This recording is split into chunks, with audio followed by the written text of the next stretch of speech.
to add business location on Waze. Hi everyone, I'm here to assist you today. Without any delay, let's jump right in. First, open Waze on your device. Make sure you're logged into your Waze account. Here, you'll find a triangle option at the bottom right. Click on it.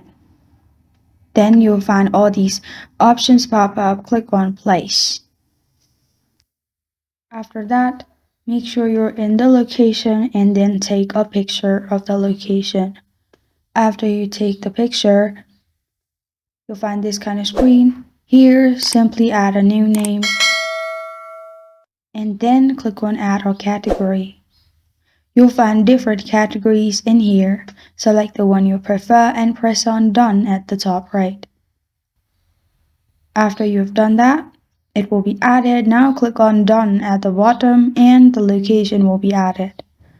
This is how to add business location on Waze.